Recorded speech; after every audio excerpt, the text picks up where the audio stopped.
Breaking overnight, President Trump and the First Lady both test positive for coronavirus. What now? Here's what you need to know.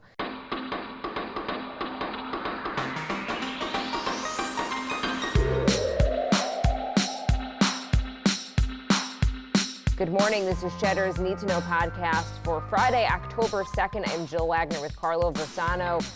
Carlo, wow. I mean, wow. Wow, indeed. In the business, they call this the October surprise, and it is here earlier than ever, Jill. All right, let's get right to it. A huge development breaking overnight. President Trump and First Lady Melania Trump have tested positive for COVID-19 and will self-quarantine inside of the White House for an undetermined period of time. The president announced on Twitter just before 1 a.m. that he and the First Lady had received positive tests. The First Lady added in her own tweet that they were both, quote, feeling good. The White House has not said whether either of them were experiencing symptoms. The stunning revelation came after reports that Hope Hicks, one of Trump's closest advisors who had just flown with him on Air Force One, had tested positive. Reaction from world leaders already starting to pour in. Leaders from Boris Johnson, who himself was extremely sick with coronavirus a few months ago, to Benjamin Netanyahu, to Vladimir Putin, wishing the first couple a speedy recovery. Carlo, this is the type of news that changes everything. You know, it's the news you hear, and the podcast that we had written last night gets wiped clean. You know, This is the president of the United States. So no matter what you think of him, you know, he has a confirmed case of coronavirus. It's a health story. It's a political story. But let's start with the immediate effects that this news has just in terms of both the continuance of government and also the election. Well, I'm glad you mentioned continuance of government because that's really that's the most important thing, right? If you got to sort of put the election on the back burner here. Vice President Pence not known to be infected, although he hasn't specifically said he's tested negative, so that's important. The White House has reportedly started early discussions about the continuity of government should the president fall ill. And again, given that we don't actually know that Pence isn't infected, it seems like I would guess that steps are probably being taken for Speaker Nancy Pelosi to quarantine. She is, of course, third in line for the presidency. Obviously, you know, we're talking about extremes here, but I mean, this year isn't extreme. This is uncharted territory here, folks. The campaign, the Trump campaign has canceled a rally that was supposed to be today in Florida. There was a trip to Wisconsin tomorrow and Arizona on Monday. Those both appear to also be scrapped. The next presidential debate, October 15th, who knows if that's going down. It's still not very clear. This is all very new, so it's not clear how far this infection has spread among the West Wing and the senior White House officials who travel with the president. Remember, they work in really cramped quarters in the White House. They often travel with the president on airplanes. They go to these packed rallies. Very few of them wear masks, the president himself included there. Not to mention the other people outside of his inner circle who he has been in relatively close quarters with, such as Joe Biden. I mean, they were on that debate stage, 3 nights ago? They weren't, they were fairly far away, but not that far away, right? Yeah, and the president was speaking loudly. Science has said that that's actually how this spreads even more. Look, obviously, I wish them a speedy recovery, and this thing is no laughing matter. And remember, President Trump is a senior citizen, right? And he is obese, medically speaking. Like he is at high risk for this particular scourge. But yeah, there's just so many questions. I don't even know where to really start. But you're right. I mean, the White House is sort of leading by this sort of magical thinking, and now it's come to really bite them. There's so many questions. I mean, even if we weren't in the middle of an election, there's so many questions about what happens now. But the election in particular, it's so hard to say what the effects on this are going to be. Back to Biden for a minute. I mean, I think one of the things we got to watch today is we have to see if Joe Biden gets a test and whether that comes back positive or negative. Chris Wallace probably should get one too. Does Biden suspend his campaign? Does he suspend his campaign if the president falls ill? Are these debates basically off? I mean, maybe, right? Like I said a couple of minutes ago, Trump was standing like 10 feet from him, sort of like ranting and raving in his direction. That seems like a pretty obvious sort of example of how this thing spreads. So I'm still processing it. I wish I had better sort of like analysis for you. But I mean, I think to take sort of like a very non-humane pundit level view, this is bad for the president, not for his health, but for his chances, I think, next month. Because look, this just brings the narrative back to the pandemic. He was out there saying yesterday, I think he's to that fundraiser you mentioned, he was saying, according to the pool, we've rounded the corner on the pandemic. The end is in sight. And then a couple hours later, he tests positive, right? It just shows you that their narrative is not what the actual the reality is. And the one thing that the Trump campaign wanted to do was to try to make these last few weeks of the election focused on anything other than COVID, right? Whether it was the Supreme Court or the stock market or literally anything. And now they're not going to be able to do that. On the issue of the stock market, futures plunging on the news. The Dow down about 400 points as of about 6:30 this morning. NASDAQ 2.5% down. We're getting the jobs report a little bit later today. It's going to be a crazy day, people. It's going to be a crazy day. It reminds me, we talk about our old boss, Jim Roberts, and I remember there were days when he would come in and just say, this is not a normal news day. And this is not a normal news day. Yeah. On that note, I do want to try to cram in some other headlines on this crazy morning. October likely to be an important month for news related to some of the top coronavirus vaccine candidates that are in trial right now. So Moderna's CEO says it is highly unlikely that their vaccine would be ready for widespread use before the spring. Pfizer's CEO has reassured employees that the vaccine development is not being politicized and that it is, quote, moving at the speed of science, as outside experts have told the pharma giant to slow down its observation period. New polls show that the vast majority of the public is worried, Carlo, about a vaccine that is rushed through. Yeah, something like 80% of people right now saying that they would not take one if it came out right now, which is very troubling, although I obviously understand the worries, right? On the vaccines, remember these companies like Pfizer, specifically Johnson & Johnson, which I believe has the biggest trial, they're enrolling huge numbers of patients, more than they normally would for these phase 3 trials. And the reason for that is they want to increase, keep in mind, what is the trial, right? They want to increase the probability that some small number of these volunteers catch the disease, naturally, right? In the quote unquote, in the wild. That way they can study the effects of the of the vaccine candidate on an actual infection. So that's just sometimes I feel like we don't. It's a little bit like unclear about what the actual point of these trials is. But that's what you're looking to do. That's why they take so long, right? You need people to actually get sick so you can study the effects. I just wanted to sort of clarify that because it was a little unclear even to me, and I read about this stuff constantly. Yeah, so I didn't realize that either before we started, before coronavirus, and we all had to become health experts and science experts.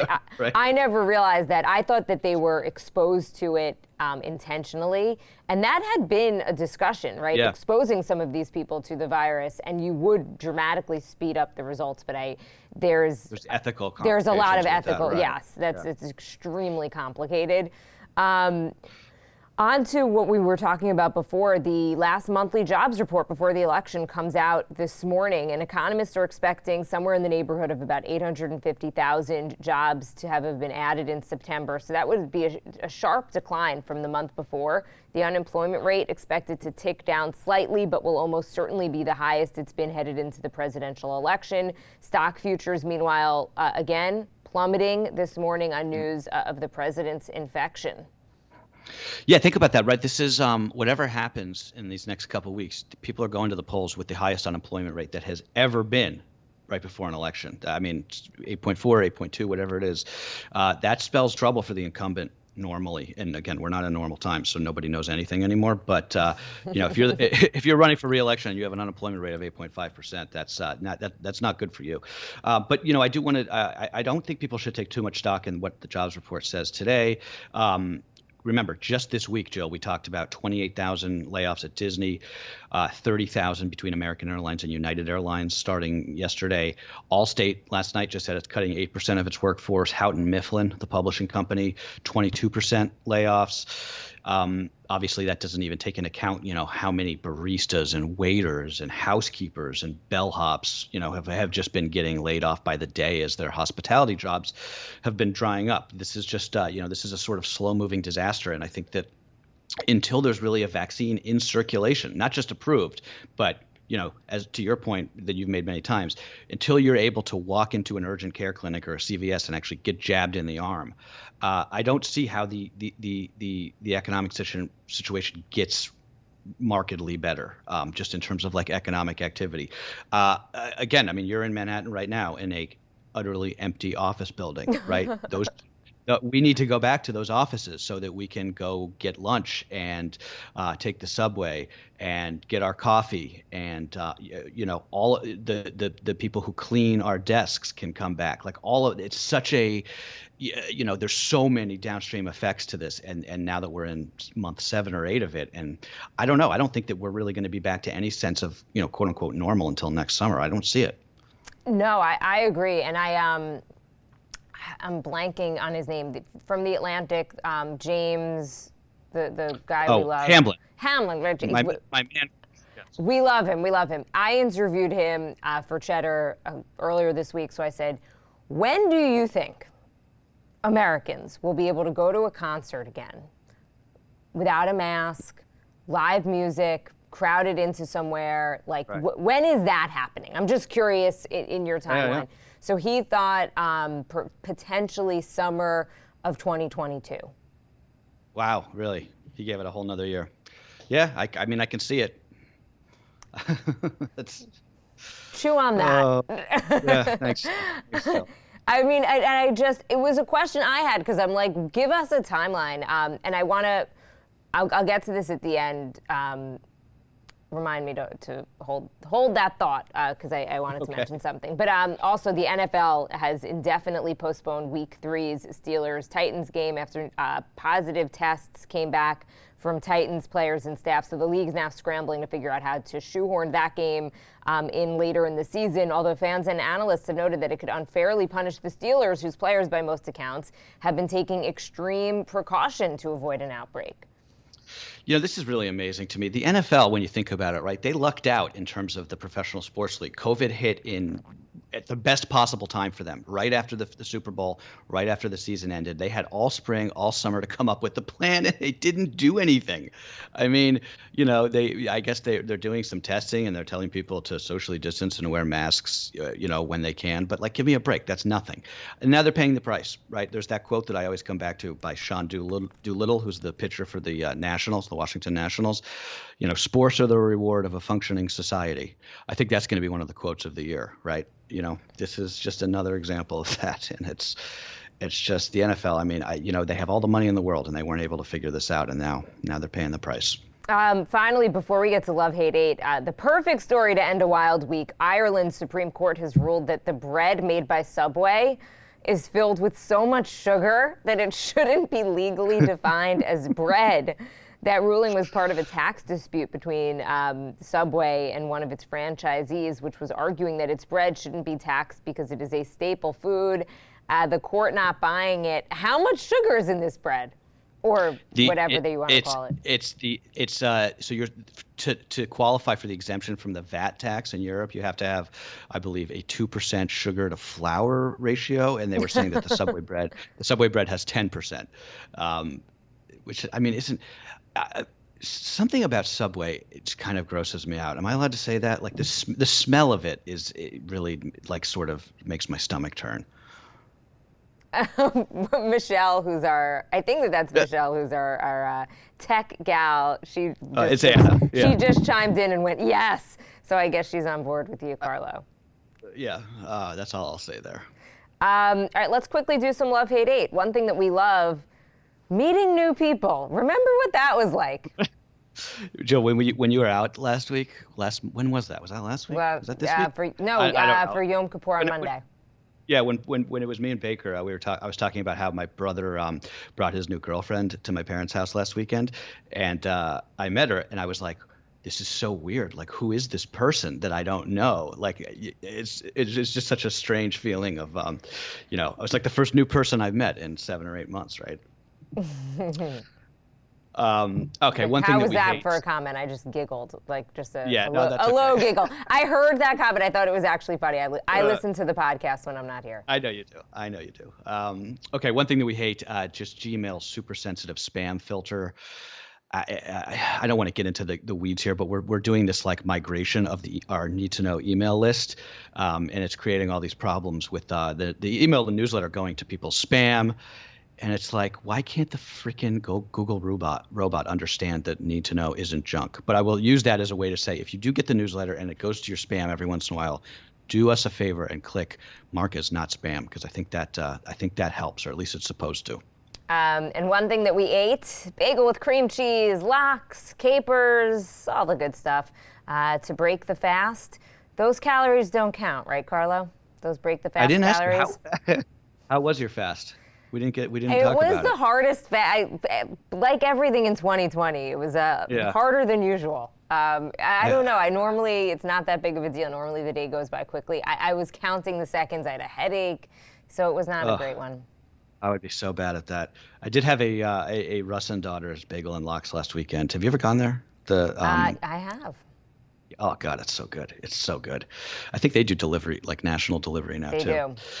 do.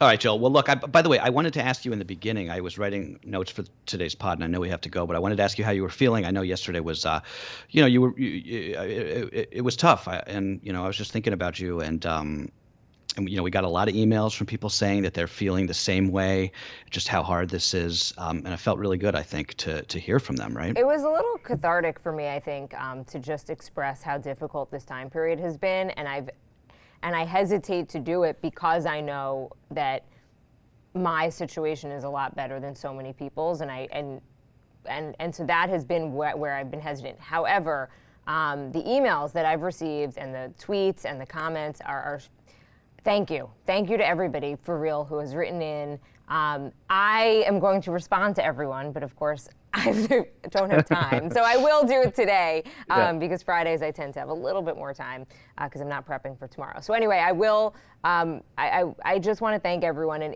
I'm actually going to write something for Cheddar for the website because I think it felt so good for me to finally put into words how difficult this time period has been, and clearly other people are with me on this. For I think working parents it's just impossible. There's only 24 hours in the day. It is, and I started to write about it. And one thing that struck me was the thing that's making this so hard is that there's no light at the end of the tunnel. Yeah, exactly. That it actually is the opposite. It's like, not only do I feel like there's no light at the end of the tunnel, I feel like an impending doom. I feel like I'm waiting for cases to go up. I'm waiting for schools to close. I'm waiting for another shutdown. I feel the opposite of like, just get through it. It's like, I don't know when this is going to end. And I think that's what's so hard about it for me personally, and I would imagine others as well, is that we're in this until we're in it. And if anything, I feel like it's going to get worse. Winter is literally coming. I mean, and that's how I feel. Yeah. And so that's, I think, what makes this so much harder. Well, I think to your point earlier, Ed, one of the emails we got from my boy Ed was just like, Jill, you should never feel bad about how you feel, because that's how you feel, right? Like, your experience is your experience. So like, you shouldn't feel guilty about, feeling like you're too privileged or whatever to be able to feel just how the suckitude, if that's a word, of just what everybody is going through. And I think that was a really good point. I appreciated that. Yeah, and I think it's true, and I think I think I felt cathartized. I'm making up words today. I'm sorry.